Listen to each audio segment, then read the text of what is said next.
ಕೊಲೆ ಮಾಡಿದ ಹಂತಕರನ್ನು ಯಾರೇ ಇದ್ದರೂ ಮುಲಾಜಿಲ್ಲದೆ ಗಲ್ಲಿಗೇರಿಸಬೇಕು. ಶಾಸಕರಾದ ಶಿವರಾಮ್ ಹೆಬ್ಬಾರ್. ಹುಬ್ಬಳ್ಳಿಯ ಕಾಲೇಜಿನಲ್ಲಿ ನಡೆದ ಅಮಾಯಕಿ ನೇಹಾ ಕೊಲೆ ಒಪ್ಪಿಕೊಳ್ಳಲು ಸಾಧ್ಯವಿಲ್ಲ. ಕೊಲೆ ಮಾಡಿದ ಹಂತಕರನ್ನು ಯಾರೇ ಇದ್ದರೂ ಮುಲಾಜಿಲ್ಲದೆ ಗಲ್ಲಿಗೇರಿಸಬೇಕು. ಇದಕ್ಕೆ ಕ್ಷಮೆ ಎನ್ನುವ ಮಾತೇ ಬರುವುದಿಲ್ಲ ಎಂದು ಶಾಸಕ ಶಿವರಾಮ್ ಹೆಬ್ಬಾರ್ ಅವರು ಕೆಡಿಸಿಸಿ ಬ್ಯಾಂಕ್ನಲ್ಲಿ ಸುದ್ದಿಗಾರರೊಂದಿಗೆ ಮಾತನಾಡಿದರು. ಇದನ್ನು ಒಪ್ಕೊಳ್ಳೋದಕ್ಕೆ ಸಾಧ್ಯ ಇಲ್ಲ. ಇಂಥವನ್ನ ನೇಣು ಹಾಕಬೇಕು, ಇಂಥವನ್ನ ಪಾಶಿ ಹಾಕಬೇಕು.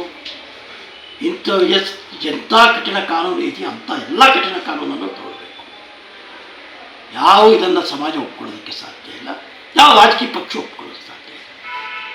ಇದೊಂದು ಅತ್ಯಂತ ದುರದೃಷ್ಟಕರ ಘಟನೆ ಮತ್ತು ಅತ್ಯಂತ ಹೇಯವಾಗಿರ್ತಕ್ಕಂಥ ಕೃತ್ಯ. ಸಮಾಜ ಇದನ್ನು ಒಪ್ಕೊಳ್ಳೋದಕ್ಕೆ ಸಾಧ್ಯ.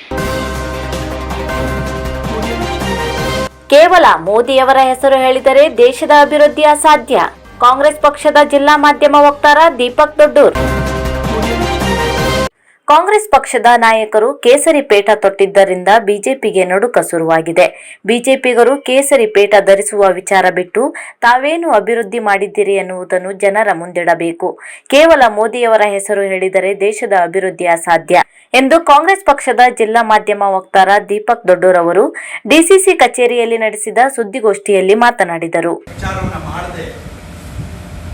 ನಿಮ್ಮ ಪಕ್ಷದ ನೀವು ಆಡಳಿತ ನಡೆಸಿದಂಥ ಕೇಂದ್ರ ಸರ್ಕಾರದ ಅಭಿವೃದ್ಧಿ ವಿಚಾರವಾಗಿ ಹೆಚ್ಚು ಗಮನವನ್ನು ಹರಿಸಬೇಕು ಅನ್ನುವಂಥದ್ದು ನಾನು ಅವರಿಗೆ ಹೇಳಲಿಕ್ಕೆ ಬಯಸ್ತಾ ಇದ್ದೇನೆ. ಇವತ್ತು ಸ್ವಾತಂತ್ರ್ಯ ಸಿಕ್ಕ ಆಶೀರ್ವಾದವನ್ನು ಕೊಟ್ಟಿದ್ದಾರೆ. ಆ ಸಂದರ್ಭದಲ್ಲಿ ನಾವು ಜನಪರವಾದಂತಹ ಕಾರ್ಯಕ್ರಮಗಳನ್ನು ದೇಶಕ್ಕೆ ನೀಡಿರ್ತಕ್ಕಂಥದ್ದು. ಹಿಂದೆ ಇಂದಿರಾ ಗಾಂಧಿಯವರು ಇರ್ಬೋದು, ನಾನು ವಿಶೇಷವಾಗಿ ಆ ಒಂದು ವಿಚಾರವನ್ನು ಹೇಳಲಿಕ್ಕೆ ಹೋಗೋಣ. ನಾವುಗಳು ಯಾವತ್ತು ಅಧಿಕಾರಕ್ಕೆ ಬಂದ್ವಿ ಅವತ್ತು ನಾವು ಗ್ಯಾರಂಟಿ ಜೊತೆಯಲ್ಲಿ ವಾರಂಟಿ, ಕೇವಲ ಆಶ್ವಾಸನೆ ಅಲ್ಲ, ನಮ್ಮ ಜನಪರವಾದಂತಹ ಕಾರ್ಯಕ್ರಮ ಇರುವಂಥದ್ದನ್ನು ನಾನು ಈ ಸಂದರ್ಭದಲ್ಲಿ ಹೇಳಕ್ಕೆ ಬಯಸ್ತಾ ಇದ್ದೇನೆ. ಇವತ್ತು ಕಳೆದ ಹಿಂದೆ ನಾವು UPA ಸರ್ಕಾರ ಇದ್ದಾಗ ಅನೇಕ ನಾವು ಒಳ್ಳೆಯ ಕಾರ್ಯಕ್ರಮ ಕೊಟ್ಟಿದ್ದೇವೆ. ಇವತ್ತು ಮಾಹಿತಿ ಹಕ್ಕು ಕಾಯ್ದೆ ಇರ್ಬೋದು, ಇವತ್ತು ಬಿಜೆಪಿಯವರು ಅದನ್ನು ಕೂಡ ಬಳಸ್ತಾ ಇದ್ದಾರೆ. ಇವತ್ತು ಆಧಾರ್ ಇರ್ಬೋದು, ಆಧಾರ್ ಪ್ರಾರಂಭ ಮಾಡಬೇಕಿದ್ರೆ ಅನೇಕ ತೊಡಕುಗಳನ್ನು ಬಿಜೆಪಿಯವರು ಒಡ್ಡಿದೆ. ಆದರೆ ಇವತ್ತು ಇಡೀ ದೇಶದಲ್ಲಿ ಎಲ್ಲ ಒಂದು ವಿಚಾರಕ್ಕೆ ಅದು ಬ್ಯಾಂಕ್ ಇರ್ಬೋದು ಮತ್ತು ಬೇರೆ ಬೇರೆ ಆದಂತಹ ಸ್ಕೀಮ್ಸ್ಗಳಿಗಿರ್ಬೋದು, ಇವತ್ತು ಆಧಾರ್ ಲಿಂಕನ್ನು ಸರ್ಕಾರ, ಕೇಂದ್ರ ಸರ್ಕಾರ ಜಾರಿ ತಂದಿರ್ತಕ್ಕಂಥ 72,000 ಕೋಟಿ ರೈತರ ಸಾಲ ಮನ್ನಾ ಮಾಡಿರ್ತಕ್ಕಂಥದ್ದು. ಹಾಗಾಗಿ ಈ ರೀತಿಯಾದಂಥ ಅನೇಕ ಫಾರಿನ್ ಡೈರೆಕ್ಟ್ ಇನ್ವೆಸ್ಟ್ಮೆಂಟನ್ನು ಮಾಡಿರ್ತಕ್ಕಂಥದ್ದು. ಇಂತಹ ಸರ್ಕಾರವನ್ನು ಆ ಸಂದರ್ಭದಲ್ಲಿ ನಾವು ಕೊಟ್ಟಿರ್ತಕ್ಕಂಥದ್ದು ಮನಮೋಹನ್ ಸಿಂಗ್ ಅವರ ಹೆಗ್ಗಳಿಕೆ. ಇವತ್ತು ತೆಗೆದುಕೊಂಡು ಹೋಗ್ತಕ್ಕಂಥ ಪ್ರಯತ್ನವನ್ನು ಗೌರವಾನ್ವಿತ ಪ್ರಧಾನಮಂತ್ರಿಗಳು ಮಾಡಬೇಕಾಗಿತ್ತು. ಆ ಒಂದು ವಿಚಾರದಲ್ಲಿ ಅವರು ಹಿನ್ನೆಲೆಗೆ ಬಿದ್ದಿದ್ದಾರೆ ಹೇಳುವಂಥದ್ದು ನಾವೆಲ್ಲರೂ ಈ ಸಂದರ್ಭದಲ್ಲಿ ಹೇಳಲಿಕ್ಕೆ ಬಯಸ್ತಾ ಇದ್ದೇವೆ. ಲೋಕಸಭಾ ಚುನಾವಣೆ ನಂತರ ರಾಜ್ಯದಲ್ಲಿ ಕಾಂಗ್ರೆಸ್ ಸರ್ಕಾರ ಅಸ್ತಿತ್ವದಲ್ಲಿರುವುದಿಲ್ಲ. ವಿಶ್ವೇಶ್ವರ ಹೆಗಡೆ ಕಾಗೇರಿ. ಲೋಕಸಭಾ ಚುನಾವಣೆ ನಂತರ ರಾಜ್ಯದಲ್ಲಿ ಕಾಂಗ್ರೆಸ್ ಸರ್ಕಾರ ಅಸ್ತಿತ್ವದಲ್ಲಿರುವುದಿಲ್ಲ. ಅದು ತಾನಾಗಿಯೇ ಪತನಗೊಳ್ಳಲಿದೆ. ಕಾರಣ, ಜನರು ರಾಜ್ಯದಲ್ಲಿ ಮತ್ತು ಕೇಂದ್ರದಲ್ಲಿ ಮೋದಿ ನೇತೃತ್ವದಲ್ಲಿ ಬಿಜೆಪಿ ಸರ್ಕಾರ ಬಯಸಿದ್ದಾರೆ ಎಂದು ಸಿದ್ದಾಪುರದಲ್ಲಿ ಕೆನರಾ ಕ್ಷೇತ್ರದ ಬಿಜೆಪಿ ಅಭ್ಯರ್ಥಿ ವಿಶ್ವೇಶ್ವರ ಹೆಗಡೆ ಕಾಗೇರಿ ಅವರು ಮಾತನಾಡಿದರು.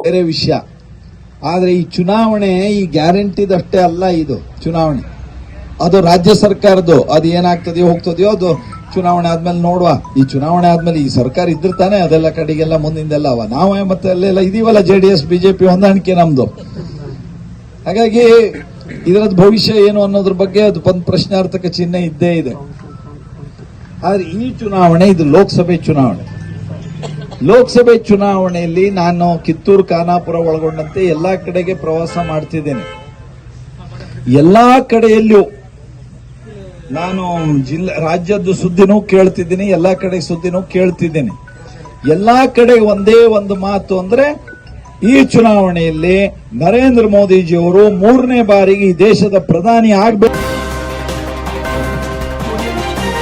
ಶೃಂಗೇರಿ ಶಾರದಾ ಪೀಠದ ಜಗದ್ಗುರು ಶ್ರೀ ಶ್ರೀ ವಿಧುಶೇಖರ ಭಾರತಿ ಮಹಾಸ್ವಾಮಿಗಳ ದರ್ಶನ ಹಾಗೂ ಆಶೀರ್ವಾದ ಪಡೆದ ಶಾಸಕ ಶಿವರಾಮ್ ಹೆಬ್ಬಾರ್. ಧಾರ್ಮಿಕ ಕಾರ್ಯಕ್ರಮದ ಹಿನ್ನೆಲೆಯಲ್ಲಿ ಯಲ್ಲಾಪುರ ಪಟ್ಟಣದ ಶ್ರೀ ಶಾರದಾಂಬಾ ದೇವಾಲಯಕ್ಕೆ ಶೃಂಗೇರಿ ಶಾರದಾ ಪೀಠದ ಜಗದ್ಗುರು ಶ್ರೀ ಶ್ರೀ ವಿಧುಶೇಖರ ಭಾರತಿ ಮಹಾಸ್ವಾಮೀಜಿ ಅವರು ಆಗಮಿಸಿದ್ದು, ಶಾಸಕರಾದ ಶಿವರಾಮ್ ಹೆಬ್ಬಾರ್ ಅವರು ಶ್ರೀ ಶಾರದಾಂಬೆ ದೇವಾಲಯಕ್ಕೆ ಭೇಟಿ ನೀಡಿ ಶೃಂಗೇರಿ ಶಾರದಾ ಪೀಠದ ಜಗದ್ಗುರು ಶ್ರೀ ಶ್ರೀ ವಿಧುಶೇಖರ ಭಾರತಿ ಮಹಾಸ್ವಾಮೀಜಿಗಳ ದರ್ಶನ ಹಾಗೂ ಆಶೀರ್ವಾದವನ್ನು ಪಡೆದರು. ಕಾಂಗ್ರೆಸ್ ಅಭ್ಯರ್ಥಿ ವಿರುದ್ಧ ಬಿಜೆಪಿಗರು ಮಾಡುತ್ತಿರುವ ಆರೋಪ ಅಪ್ಪಟ ಸುಳ್ಳು. ಕಾಂಗ್ರೆಸ್ ವಕ್ತಾರ ಶಂಭು ಶೆಟ್ಟಿ. ಗಡಿ ವಿಚಾರಕ್ಕೆ ಸಂಬಂಧಿಸಿದಂತೆ ಕಾಂಗ್ರೆಸ್ ಅಭ್ಯರ್ಥಿ ಮಹಾರಾಷ್ಟ್ರದ ಪರ ಮಾತನಾಡಿದ್ದಾರೆ ಎಂದು ಬಿಜೆಪಿಗರು ಆರೋಪಿಸುತ್ತಿರುವುದು ಅಪ್ಪಟ ಸುಳ್ಳು ಎಂದು ಜಿಲ್ಲಾ ಕಾಂಗ್ರೆಸ್ ವಕ್ತಾರ ಶಂಭು ಶೆಟ್ಟಿ ಅವರು ಸ್ಪಷ್ಟಪಡಿಸಿದ್ದಾರೆ. ಅವರು ಕಾರವಾರದಲ್ಲಿ ಸುದ್ದಿಗೋಷ್ಠಿ ನಡೆಸಿ ಈ ಬಗ್ಗೆ ಮಾಹಿತಿ ನೀಡಿದರು. ಇದು ಚುನಾವಣಾ ನೀತಿ ಕಾಯ್ದೆಗೆ ವಿರುದ್ಧವಾದದ್ದು. ಯಾಕಂತ ಹೇಳಿದ್ರೆ ಒಬ್ಬ ಅಭ್ಯರ್ಥಿಯನ್ನು ಸೋಲಿಸಬೇಕು, ಅವರನ್ನು ತೇಜೋವಧೆ ಮಾಡಬೇಕು, ಅವರನ್ನು ಒಂದು ರೀತಿಯಲ್ಲಿ ಅಪರಿಹಾಸಕ್ಕೆ ಗುರಿ ಮಾಡಬೇಕಂತ ಸುಳ್ಳು ಸುಳ್ಳು ಆಪಾದನೆ ಮಾಡ್ತಾ ಹೋದ್ರೆ ಚುನಾವಣಾ ಕಮಿಷನ್ ಕಾನೂನು ಕ್ರಮ ಸುಮೋಟವಾಗಿ ಕೈಗೊಳ್ಳಬೇಕಾಗ್ತದೆ. ಅದೇ ರೀತಿ ಈ ವೇದಿಕೆಯಲ್ಲಿ ನಾನು ಒತ್ತಾಯ ಮಾಡ್ತಿದ್ದೇನೆ, ಪತ್ರಿಕಾಗೋಷ್ಠಿಯಲ್ಲಿ ನಾವು ಕಾಂಗ್ರೆಸ್ ಪಕ್ಷದವರು ಒತ್ತಾಯ ಮಾಡ್ತಿದ್ದೇವೆ ಅಂತ ಹೇಳಿದ್ರೆ, ಸುನೀಲ್ ಕುಮಾರ್ ಡಾಕ್ಟರ್ ಕಾಂಗ್ರೆಸ್ ಉತ್ತರ ಕನ್ನಡ ಪಾರ್ಲಿಮೆಂಟರಿ ಕ್ಷೇತ್ರದ ಅಭ್ಯರ್ಥಿ ಡಾಕ್ಟರ್ ಅಂಜಲಿ ನಿಂಬಾಳ್ಕರ್ ಅವರ ವಿರುದ್ಧ ಸುಳ್ಳು ಅಪಪ್ರಚಾರ ಮಾಡುತ್ತಾ ಅದರ ಲಾಭ ಪಡೆದು ಚುನಾವಣೆಯಲ್ಲಿ ಗೆಲ್ಲಿಸಲು ಪ್ರಯತ್ನ ಪಡುತ್ತಿರುವುದನ್ನು ನಾವು ಖಂಡಿಸ್ತೇವೆ. ಅದೇ ರೀತಿ ನಾವು ಚುನಾವಣಾ ಆಯೋಗಕ್ಕೆ ನಾವು ಒತ್ತಾಯ ಮಾಡುತ್ತಿದ್ದೇವೆ.